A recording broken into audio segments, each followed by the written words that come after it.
Muchísimas gracias, Gloria, por recibirnos y tener este ratito de conversación. Lo primero que siempre preguntamos desde Voces en Lucha es ¿quién es la persona que entrevistamos? En este caso, ¿quién es Gloria? Soy una mujer periodista. Me gusta más definirme como reportera. O sea, a mí me gusta más la calle, el trabajo de campo.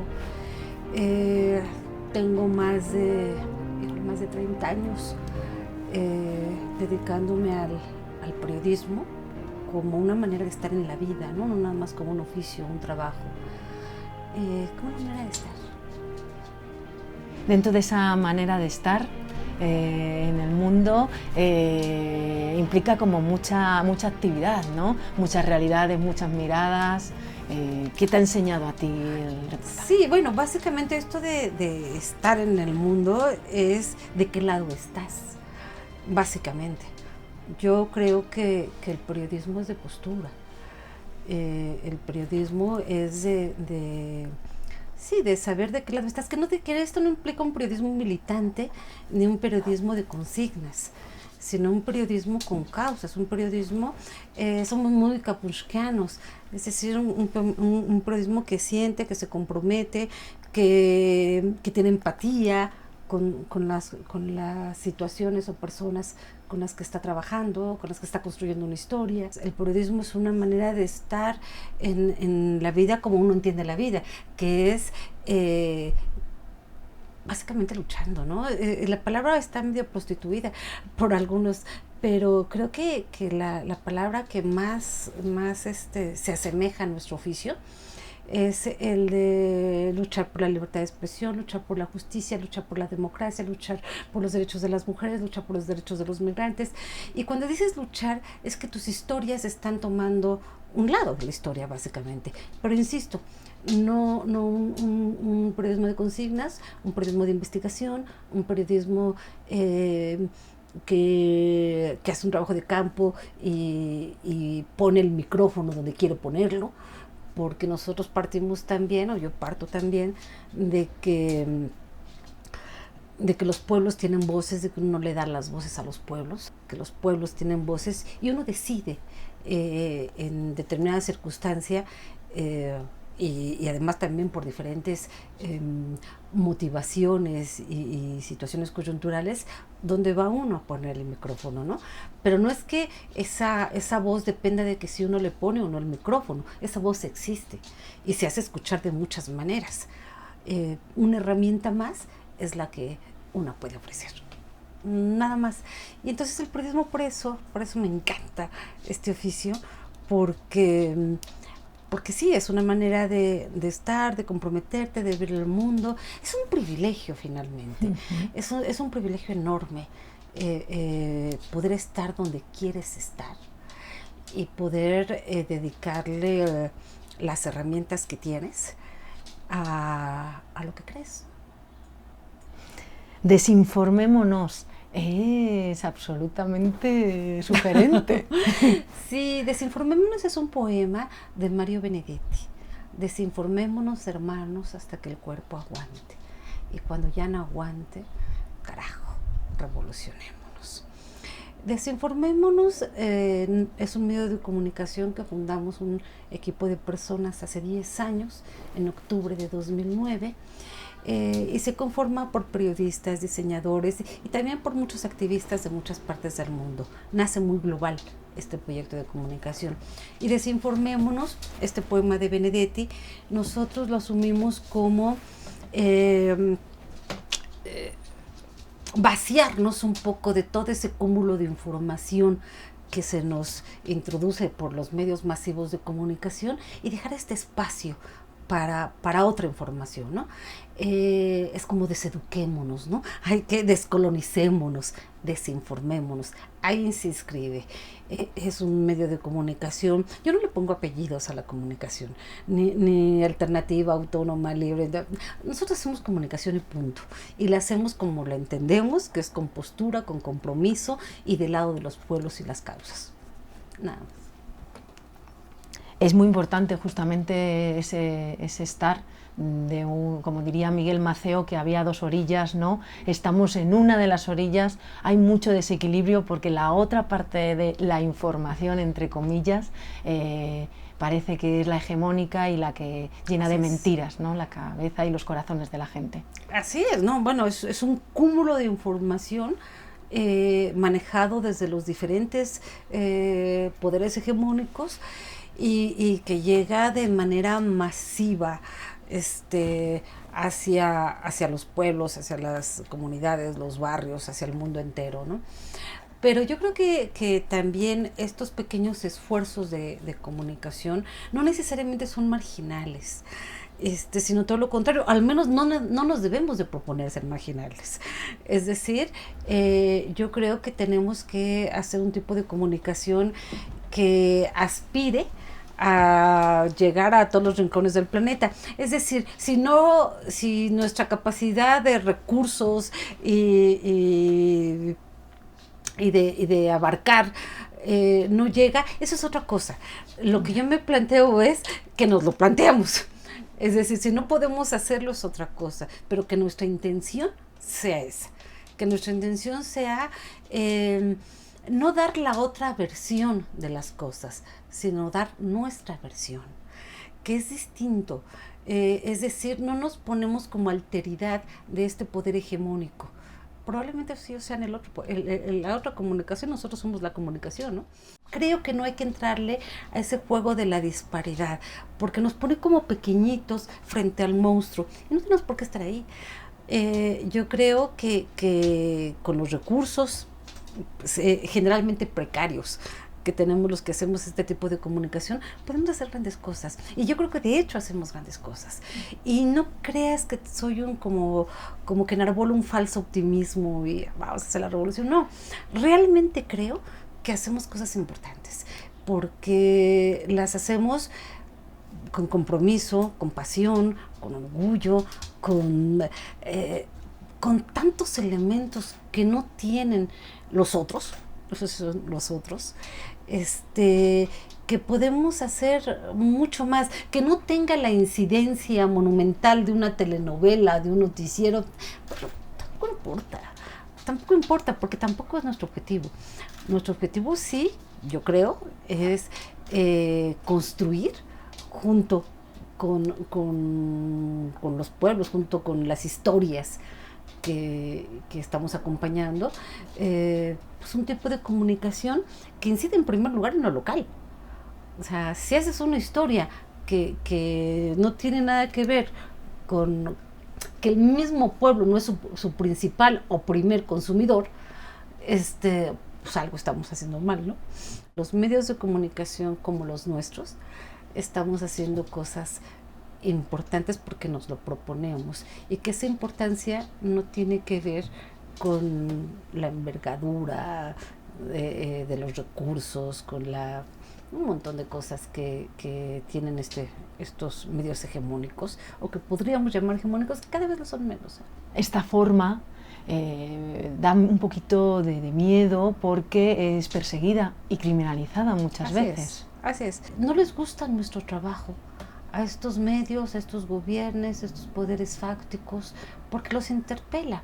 Fíjate, aquí estamos respondiendo también a la pregunta anterior. Es decir, si nosotros hacemos una comunicación pequeñita, insignificante, marginal, entonces ¿por qué nos matan? ¿Por qué nos persiguen? ¿Por qué nos amenazan? ¿Por qué se meten a nuestras casas y se roban nuestras computadoras y nuestras cosas? Quiere decir que no somos tan pequeñitos, ni tan marginales, ni tan insignificantes. Somos realmente peligrosos para ellos. Y peligrosos porque sí, porque somos un espacio que está interpelando directamente el poder, y somos un espacio que no va solo, sino en el que se ven reflejadas las voces de los pueblos, las voces que están luchando, las voces de los migrantes que están siendo detenidos, de los pueblos que están siendo despojados, de las mujeres que están siendo violentadas o asesinadas, en este caso sus familias, son las que dan las voces, de los familiares de los desaparecidos, y todo eso vulnera al poder, lo interpela a tal grado que nos persigue. Igual que a nosotros, a aquellos a los que les ponemos el micrófono, o aquellas voces. Eso, principalmente. Yo soy de las periodistas que, por supuesto, protesto y reclamo el asedio al trabajo periodístico. Pero este asedio tiene que ver directamente con el asedio hacia pueblos, movimientos, luchas que se están afectando directamente. Es decir, asesinan a una defensora del medio ambiente y asesinan a la periodista o al periodista que está cubriendo la historia de esta defensora o de este pueblo que está en su defensa del medio ambiente. Entonces, aquí hay dos cosas. No me atrevería a decir que ninguna es más importante que la otra, pero una es reflejo de la otra. Es decir, a este pueblo o a estos defensores de cualquier manera los van a atacar. A esta periodista única o este hombre o mujer únicamente lo van a atacar si cubre estas cosas. Es decir, este periodista se puede dedicar a otra cosa y a otro tipo de temas en la vida y a lo mejor le va muy bien o por lo menos no peligra su vida. Pero entonces la vida de él peligra en cuanto se relaciona con esta historia y esta historia es la que está amenazada, ¿no? Este pueblo, esta resistencia, estos defensores, estos hombres y mujeres que tienen nombre y apellido. Y esto se ve claramente en México en las coberturas que tienen que ver con el crimen organizado, ¿no? Y sus diferentes implicaciones o vinculaciones con diferentes instituciones, estratos de poder. Ahí se ve claramente esto de lo que estamos hablando. O sea, el periodista es amenazado, es desaparecido o es asesinado en función de su trabajo periodístico que tiene que ver con el crimen organizado, casi siempre con sus vínculos con el poder. Samir Flores, nos vamos a Morelos. Fue asesinado justamente por defender la vida, no por defender el territorio, la defensa del agua, el no a esa hidroeléctrica, no a esos gaseoductos en zonas volcánicas, el no a ese acueducto que no deje regar esos campos, ¿no?, que todavía nos nutren. Cuéntanos un poquito.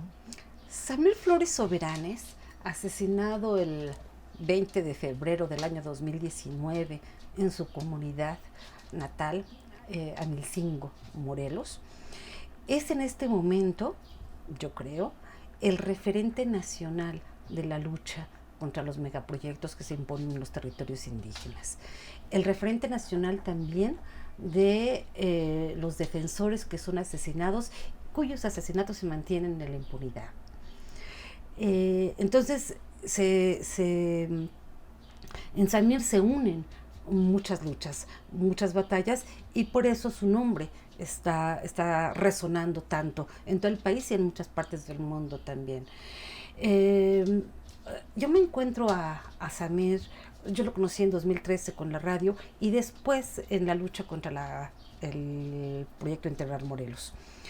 Pero me encuentro realmente el tamaño de la persona, no me gusta usar la palabra personaje, pero el tamaño de la persona que era, del ser humano que era, cuando después de su asesinato voy a hacer un reportaje muy amplio del Proyecto Integral Morelos. Recorro aproximadamente 10 comunidades, 12 comunidades de los estados de Morelos, Puebla y Tlaxcala, que son los afectados por el Proyecto Integral Morelos, y ahí me voy encontrando con un ser humano que deja huella en cada comunidad, con un ser humano que se fue recorriendo pueblo por pueblo para ir informando sobre los peligros que iba a traer una termoeléctrica, un gasoducto en las faldas de uno de los 5 volcanes más activos del mundo, y un acueducto justo por encima de las tierras de Zapata. Las tierras de Ayala, estos campos agrícolas por los que peleó Emiliano Zapata en la Revolución Mexicana, justo sobre esos campos un acueducto que les roba las aguas del río Cuautla y se las lleva para abastecer a la termoeléctrica de Huesca en el estado de Morelos.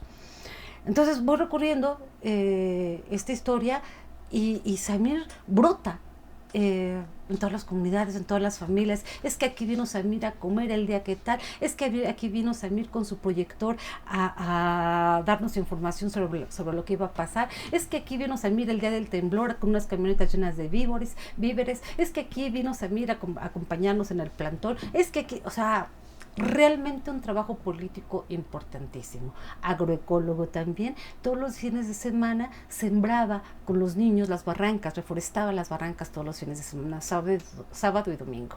Entonces ahí se iban con las plantitas, con las semillas y con arbolitos chiquitos a las barrancas a sembrar.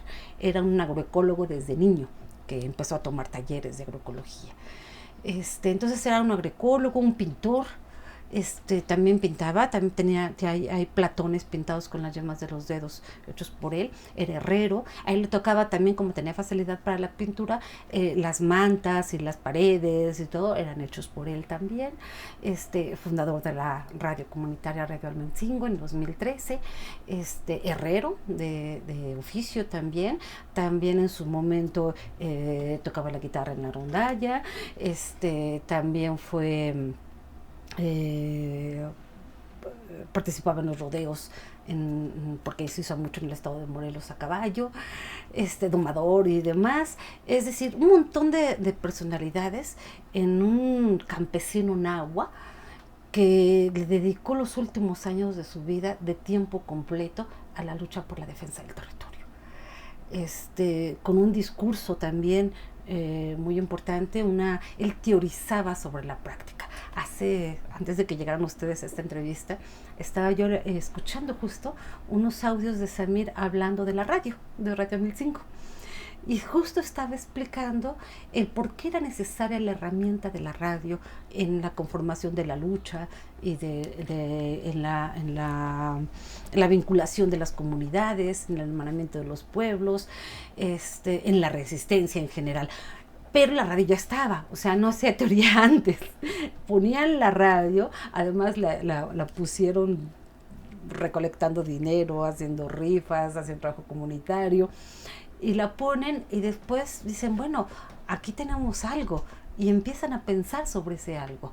Y a pensar teóricamente, ¿no? Sin tener los grandes referentes más que esta historia cotidiana que todos los días, para la que todos los días él justo se levantaba a las 5 de la mañana porque su programa empezaba a las 6, ¿no? El primero.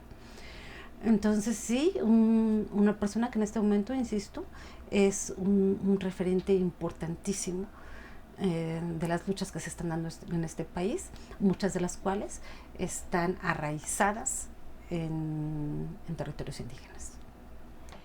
Sin embargo, el gobierno dice que los megaproyectos van. Mira, yo tengo aproximadamente 30 años cerca de estas historias que tienen que ver con imposiciones a los pueblos indígenas.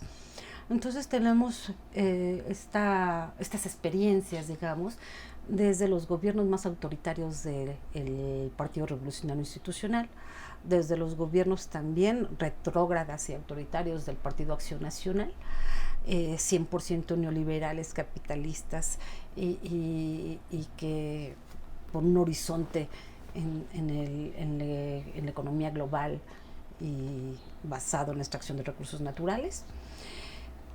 Y luego nos encontramos en un nuevo escenario en el 2018, con la llegada del actual presidente Andrés Manuel López Obrador, que él mismo se dijo en algún momento de izquierda, después dijo que no era de izquierda, sino antineoliberal. Sus más cercanos colaboradores siempre negaron que fuera un gobierno de izquierda, o que por lo menos por definición. Pero sí, un gobierno que viene encabezado por un hombre de oposición a estos gobiernos, ¿no? Un hombre que había hecho 18 años de campaña para llegar a la presidencia de la República. Y en el que estaban cifradas muchas expectativas de sectores importantes del país. Algunos no. Hay que decir que sectores también importantes del país siempre se mantuvieron al margen y sin ninguna esperanza ni horizonte en él. Pero otro sector sí. De este otro sector, muchos de los pueblos, por ejemplo, de este proyecto de Morelos, la gran mayoría de los pueblos votó por Andrés Manuel López Obrador. Es decir, si tú ves las estadísticas del conteo de votos, ahí ganó. Tlaxcala, que es otro lugar donde está el proyecto, es uno de los 5 estados donde obtuvo mayor votación Andrés Manuel López Obrador. Y bueno, entonces había una expectativa de en que las cosas iban a cambiar. Incluso hay muchos pueblos que se reúnen con él antes y después de haber asumido la presidencia. Y él antes, vámonos con un ejemplo muy concreto, que es este proyecto de Morelos, ¿no? Él en mayo en 2015 va a estas comunidades de Morelos y les dice que los apoya en su lucha contra la termoeléctrica y que eso, si él llega a ser presidente, no se va a hacer. Pero inmediatamente después de que asume la presidencia de la República, dice que va a haber una consulta. Y son este tipo de consultas impugnadas por los pueblos y calificadas por ellos mismos como ilegítimas, como violadoras de todos los acuerdos internacionales que hay sobre consultas, no son libres, no son informadas, no son previas, no son de buena fe. ¿Y por qué decimos esto? La consulta que se hace en Morelos, por ejemplo, o nos podemos ir a la del Tren Maya, la del corredor transísmico, son consultas en Morelos, era muy chistoso, está la boleta donde se va a hacer la consulta del sí o no a la termoeléctrica y en el reverso vienen todas las bondades del proyecto. O sea, era una cosa muy original. Y bueno, ya nos iríamos al resto de las irregularidades en todos los estados de la República donde se están pretendiendo estos proyectos y donde se están pretendiendo legitimarlos con las consultas. El asunto es que las declaraciones de los funcionarios del actual gobierno, incluyendo al presidente, los megaproyectos van porque van. Hay frases ya legendarias en este momento dichas por el presidente, aunque haya gritos y sombrerazos, la termoeléctrica va o la consulta va. A los opositores a este proyecto en Morelos, incluido Samir en ese momento, los llamó radicales de izquierda, que para él eran igual que los conservadores. Entonces hay una descalificación permanente desde el poder hacia quien se está oponiendo a estos proyectos. Y hay un autoritarismo muy grande a nivel de la narrativa, del discurso oficial, que es el megaproyecto va porque va, la consulta va porque va, el Tren Maya va porque va, la termoeléctrica de Huesca va porque va. Entonces, acompañado de este discurso, va por supuesto hechos que son consecuencia de este discurso, ¿no? Entonces, sí hay una imposición de estos proyectos sobre los territorios indígenas. Aun a pesar de lo difícil que es construir en México, esas voces están ahí defendiendo, les vienen los halos revolucionarios de toda la historia de independencia de México, ¿no? Y de revolución mexicana, y nos queda muchas voces y el zapatismo bien fuerte que sigue creciendo, que sigue abriendo caracoles y sigue siendo pues como bandera de lucha, ¿no? Hay mucho zapatismo, ¿no? El zapatismo que viene de Chiapas y que tenemos la suerte de tener en México desde el 1 de enero del 94, bueno, desde antes incubándose en esos territorios, pero de manera pública desde enero del 94. O sea, tenemos 26 años de vivir la construcción de esta experiencia desde este país y desde muchos lugares del mundo, ¿no?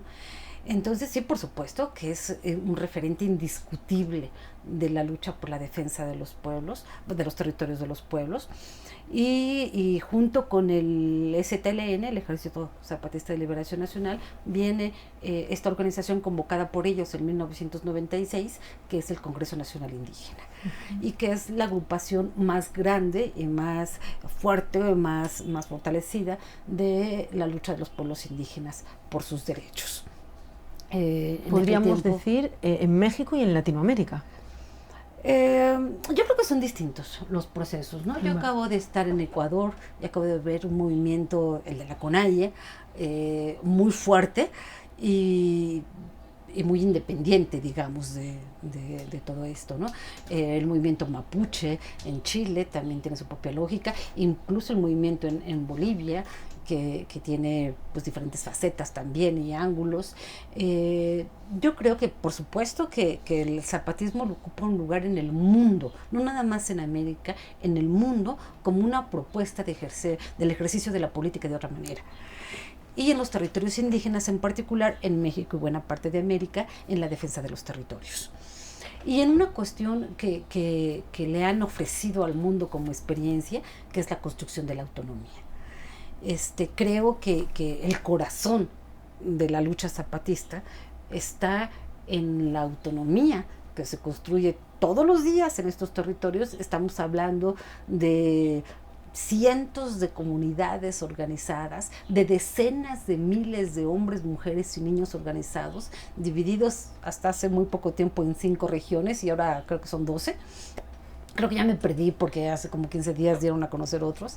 Entonces, a tal grado es el crecimiento que ya perdieron la cuenta.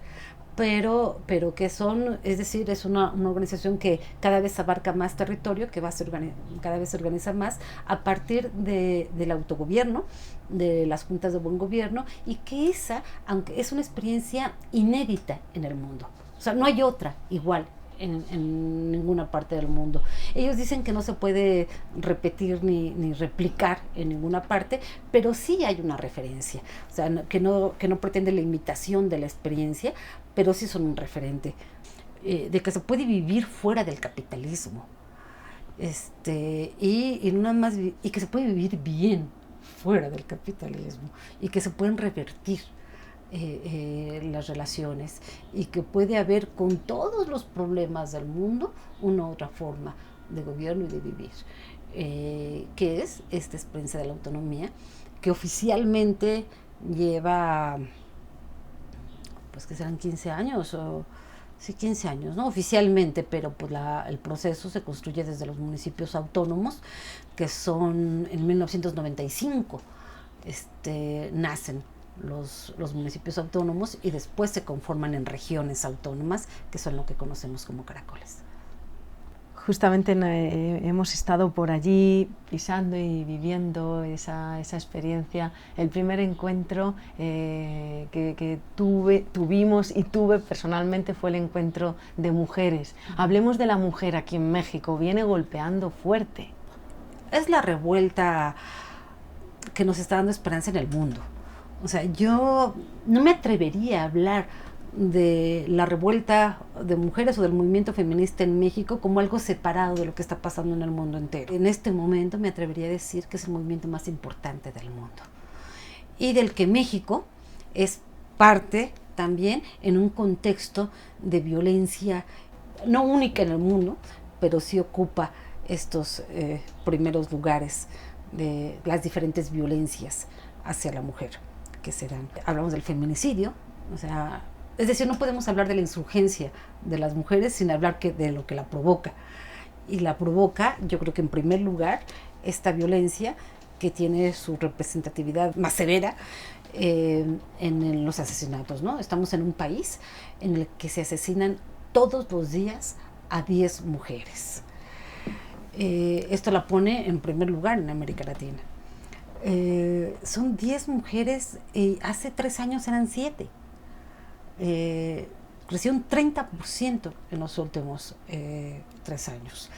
Nos pone en niveles alarmantes de violencia por el hecho de ser mujeres.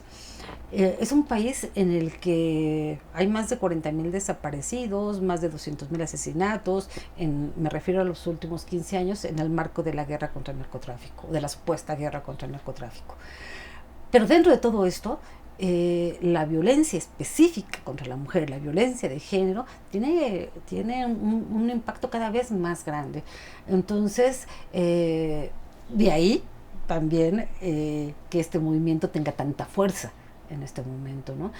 Y una cosa también importante que nos levanta, que nos emancipa, que nos indigna, que nos encabrona, que nos saca a la calle, es el tremendo desconocimiento o ignorancia de quienes nos están gobernando en este momento, que también están contribuyendo a que se desate la ira. Es decir, hay un menosprecio hacia este movimiento, hay un menosprecio hacia las violencias de las que somos víctimas, hay incluso en muchos sectores burla, menosprecio de lo que nos está ocurriendo, y eso provoca que haya una mayor respuesta también. Entonces hay una mayor violencia, hay una indiferencia institucional, hay un país tremendamente machista. México es un país racista y por eso tenemos tantos movimientos indígenas y machista, y por eso también hay tanta expectativa sobre las próximas fechas de revuelta, ¿no? Que es el 8 de marzo con una marcha, muchas marchas en todo el país, y el 9 de marzo que por primera vez se estaría haciendo el ejercicio de un paro. Pero dentro de todo esto, dentro de todas estas violencias que se están dando hacia la mujer, pues por supuesto surgen organizaciones, surgen esperanzas, surgen vínculos. Uno viene del sur, que es estos encuentros que se han dado en territorio zapatista, y otros más que se están organizando, que se están dando en los estados. Ciudad Juárez es un lugar en donde las mujeres no han dejado de hacer cosas, porque Ciudad Juárez fue hace más de 20 años la cuna del feminicidio masivo, ¿no? Las cifras empezaron a saltarnos desde Ciudad Juárez. El movimiento Ni Una Más nace justo por los asesinatos de mujeres, y ahí empieza también una cadena de protestas, de manifestaciones, de expresiones, de Ni Una Más, de Ya Basta, y en este momento además también contra las violencias que tienen que ver con el acoso, con el patriarcado en sí mismo, ¿no? Con el poder sobre nosotras, ¿no? Yo creo que por primera vez, a mí no me había tocado vivirlo, un movimiento precioso en las escuelas. O sea, en las universidades, las jovencitas, desde secundaria, hace una semana, unas chicas de secundaria en Cuautitlán Izcalli pararon el plantel. Y tienen 14 años, 13 años. Y en las universidades actualmente, bueno, está el ya emblemático paro de la Facultad de Filosofía y Letras, que por el acoso de los maestros, y sobre todo también porque las autoridades no hacen nada. Porque una cosa es, bueno, tal maestro está ejecutando tales violencias contra estas alumnas.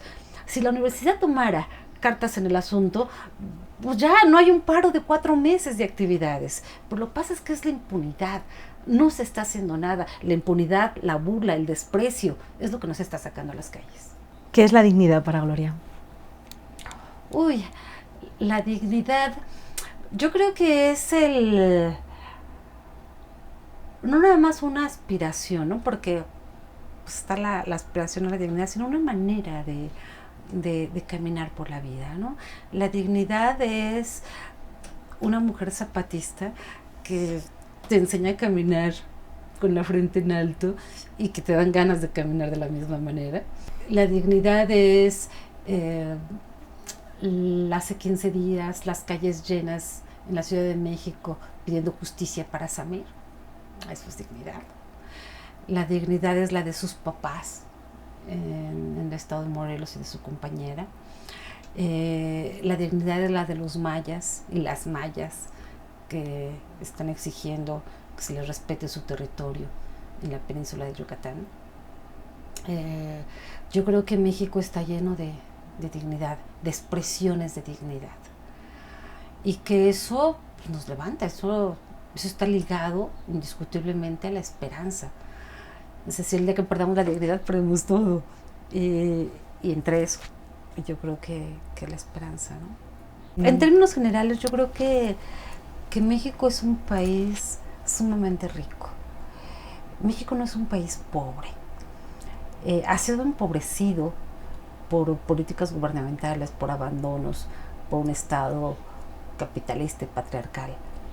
Por eso México es sumamente rico en todo. México tiene 69 pueblos indígenas. Es decir, aquí se habla de 69 maneras diferentes, se viste de 69 maneras diferentes, se ve el mundo de 69 maneras diferentes. En México se pisa la tierra de manera diferente. Tenemos una belleza natural, una belleza cultural muy profunda. Tenemos jóvenes, hombres y mujeres sumamente dignos, despiertos. México es un país bueno. México es un país de personas buenas. de personas que defienden su territorio, pero de personas que te abren la casa, la puerta de su casa. Sumamente, no me refiero nada más a la hospitalidad de un país, ¿no? Que suena como a casi anuncio de turismo. No, México es un país abierto, totalmente abierto, de corazonzote, de brazos, de hermandad. México es un país además que pues, somos herederos de Zapata, carajo, no somos otra cosa. Sí. Y esto de verdad que lo traemos en la sangre. Ahora que estuve haciendo el trabajo en Morelos, hay campesinos que te sacan su cartuchera de que su abuelo estuvo con Zapata. O sea, no hay una sola casa que no tenga una referencia a Zapata en su casa. Eso se trae en la sangre. O sea, no te lo quita ningún gobierno neoliberal y capitalista. Somos de sangre caliente. Tenemos por supuesto la herencia de Zapata y del neozapatismo de Chiapas, que también somos eso. México se lucha en las calles. En México hemos perdido el miedo también. Nos han obligado a perder el miedo. Y yo creo que en este momento, por ejemplo, en lo que está pasando en las mujeres, hay un hermanamiento, hay un volver a verte, hay un aquí estamos, porque no nos quedamos quietos, porque no nos gusta que nos atropellen, no nos gusta que nos despojen. Y eso hace que todo el tiempo nos estemos reinventando, ¿no? Yo soy muy afortunada porque pues recorro el país todo el tiempo y lo que me encuentro son unos retratos de dignidad y de valentía y de cosas de no parar, que tú dices, puta, cuando estamos bien cansados en desinformémonos, ya no queremos hacer nada y el mundo no vale nada, pues nada más asúmete a ver cualquier rincón de este país y te vienes con ganas de seguirlo haciendo. Uno no se puede, no puede permitirse el lujo de cansarse y decir que está cansado con todo lo que queda por hacer, ¿verdad? Sí, pero además de hacerlo con gusto, ¿no? Con sí. Alegría, no con esta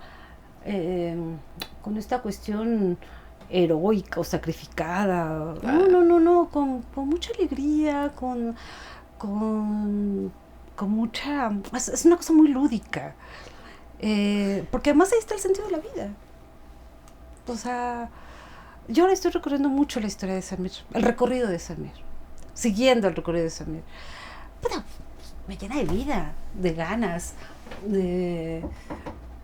Si tú me preguntaras qué es México, es eso. ¿Qué es dignidad? Es eso. ¿Qué es? De ahí somos. Yo veía, porque llevo muy poquito tiempo en México, ¿no? Pero veíamos que México no es México exactamente, es Méxicos. Sí. Muchos Méxicos. Obviamente yo te hablo del que quiero, ¿no? Pero, obviamente, bueno, puedes venir de otro país, aterrizar en México, en la Ciudad de México, irte a Reforma y luego a Polanco, luego a Santa Fe y pues ahí no pasa nada. Y ni idea de quién es Samir Flores, y ni idea de una termoeléctrica, ni idea de... Lo de las luchas de las mujeres sí es más expandido, sí es como que toca a todos los sectores sociales y a todos estos diferentes Méxicos, porque la violencia contra la mujer no tiene clase social. Hay muchos Méxicos, está el indiferente, por supuesto, está el México del dinero. Aquí tenemos al hombre más rico del mundo, carajo. Y dentro del México que yo te hablaba en un inicio, pues está el México que queremos, el México al que aspiramos, el México que defendemos. Yo cuando voy a alguna comunidad, voy a los ríos, al bosque, vas a la montaña, dices, Y me gusta mucho en los documentales que tenemos en Desinformémonos, tú siempre vas a ver esas imágenes, porque siempre decimos, hay que retratar lo que defendemos, ¿no? O sea, lo que le da sentido a todo esto. ¿Qué estamos haciendo aquí? Pues defendiendo esa montaña, ese río, ese bosque, o sea, eso.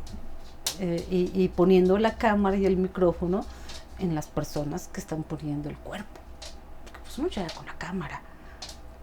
Ellos están todos los días poniendo cuerpo.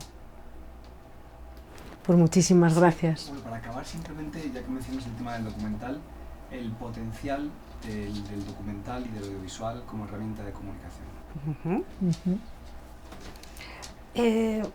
Yo creo que el hacer materiales audiovisuales, que ahora yo recientemente he entrado a la cuestión audiovisual, porque yo era de las que veía párrafos.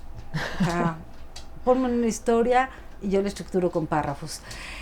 Me he enseñado a ver la historia a través de los materiales audiovisuales, porque sin duda son una herramienta importantísima, no nada más para difundir una lucha, sino para vincularla con otras luchas. Lo que nosotros hemos tenido como experiencia es que, por ejemplo, el documental que hicimos sobre el megaproyecto en Tierras de Zapata está en este momento en España, en Italia, en Francia, se fue de gira. O sea, es un material que la misma comunidad, por supuesto sin avisarnos y sin pedirnos permiso, porque es de ellos, es una herramienta que ellos están llevando para que fuera de México se conozca su lucha.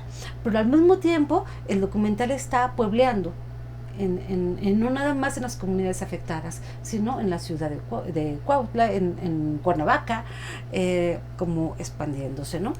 El mismo trabajo del Tren Maya que hicimos está en este momento en Francia, pero ya hizo su viaje por Campeche, por Yucatán, por Chiapas, es decir, va girando. Entonces son herramientas que toman los pueblos para la difusión de su lucha y para vincularse con otras. Eso a mí me parece importantísimo.